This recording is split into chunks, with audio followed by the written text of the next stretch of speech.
ഇത്തരത്തിലുള്ള വലിയ ദുരന്തങ്ങളൊക്കെ ഉണ്ടാകുന്ന സമയത്ത് ദുരന്തങ്ങൾക്കിരയാകുന്നവർക്ക് വ്യക്തികളോ അല്ലെങ്കിൽ ചെറിയ ചെറിയ ചാരിറ്റി സംഘടനകളോ നേരിട്ട് സഹായം നൽകുക എന്നത് പ്രായോഗികമല്ല എന്നത് മാത്രമല്ല, അതിൽ മനഃശാസ്ത്രപരമായി വലിയൊരു പ്രശ്നം കൂടി അന്തർഭവിച്ചിട്ടുണ്ട്. ഇത്തരം ദുരന്തങ്ങൾക്ക് ഇരയാകുമ്പോൾ നമുക്കറിയാം, അതിനകത്ത് എല്ലാ തരം ആളുകളും ഉണ്ടാവും. വളരെ പാവപ്പെട്ട ആളുകളുണ്ടാവും, സാധാരണക്കാരായ ആളുകളുണ്ടാവും, ഇടത്തരക്കാരായ ആളുകളുണ്ടാവും, ചിലപ്പോൾ സമ്പന്നരായ ആളുകളൊക്കെ ഉണ്ടാവും. ഓരോരുത്തർക്കും വരുന്ന നഷ്ടത്തിൻ്റെ അളവിലും അതനുസരിച്ച് വ്യത്യാസമുണ്ടാവും. എന്ന് മാത്രമല്ല, ഓരോ മനുഷ്യരും ആത്മബോധവും ആത്മാഭിമാനവുമുള്ള വ്യക്തികളാണ് എന്നുകൂടി നമ്മൾ മനസ്സിലാക്കണം. അപ്പോൾ അങ്ങനെയുള്ള ആത്മാഭിമാനമുള്ള വ്യക്തികൾക്കാണ് ഈ ദുരന്തങ്ങളിൽ നഷ്ടം സംഭവിക്കുന്നത്. നമുക്കൊക്കെ സംഭവിക്കാം. അപ്പോൾ നമ്മളും നാളെ ഇതുപോലെ ഒരു പ്രകൃതി ദുരന്തത്തിന് ഇരയാവാം. അങ്ങനെ നമുക്ക് വീടും മറ്റുള്ളതെല്ലാം നഷ്ടപ്പെടുന്ന ഒരവസ്ഥ ഉണ്ടാവാം. അങ്ങനെയുള്ള ഒരവസ്ഥയിൽ നമുക്ക് ഏതെങ്കിലുമൊക്കെ വ്യക്തികൾ, നമുക്ക് നേരിട്ട് പരിചയമുള്ളവരോ അല്ലാത്തവരോ ആയിട്ടുള്ള വ്യക്തികൾ നേരിട്ട് സഹായവുമായിട്ട് വരികയാണെങ്കിൽ ആ സഹായം സ്വീകരിക്കുന്നത് ആത്മാഭിമാനമുള്ള ആളുകളെ സംബന്ധിച്ചിടത്തോളം അവരിൽ പലതരത്തിലുള്ള പ്രയാസങ്ങളും ഉണ്ടാക്കും.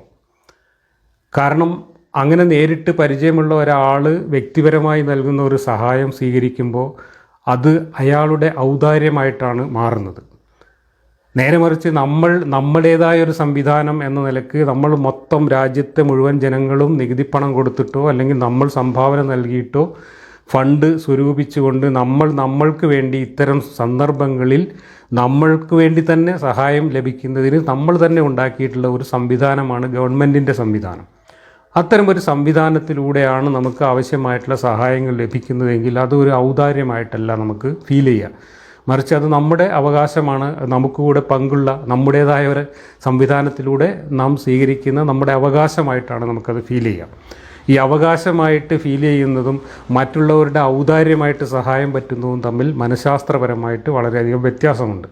അതുകൊണ്ടുകൂടിയാണ് ഇത്തരം ദുരന്തങ്ങൾ നേരിടുന്ന ആളുകൾക്ക് നേരിട്ട് പോയിട്ട് വ്യക്തികളോ അല്ലെങ്കിൽ ചെറിയ ചെറിയ സംഘടനകളോ നേരിട്ട് സഹായം എത്തിക്കുക അല്ല വേണ്ടത്. മറിച്ച് സഹായിക്കാൻ താല്പര്യമുള്ള എല്ലാവരും ഈ ഒരു പൊതു സംവിധാനത്തിലേക്ക് സഹായം നൽകുകയും ആ പൊതു സംവിധാനം ഇതിനാവശ്യമായിട്ടുള്ള റീഹാബിലിറ്റേഷൻ പോലെയുള്ള പദ്ധതികൾ നടപ്പിലാക്കുകയുമാണ് വേണ്ടത്.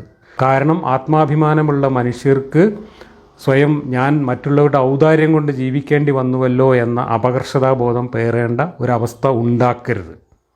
അതുപോലെ തന്നെ ഈ സഹായം നേരിട്ട് കൊടുക്കുന്ന ആളുകൾക്കോ എൻ്റെ ഔദാര്യം കൊണ്ടാണ്, എൻ്റെ സഹായം കൊണ്ടാണ് അയാൾ ജീവിക്കുന്നത് എന്ന ഉത്കർഷബോധവും ആധിപത്യബോധവും സ്വാഭാവികമായിട്ടും വരും.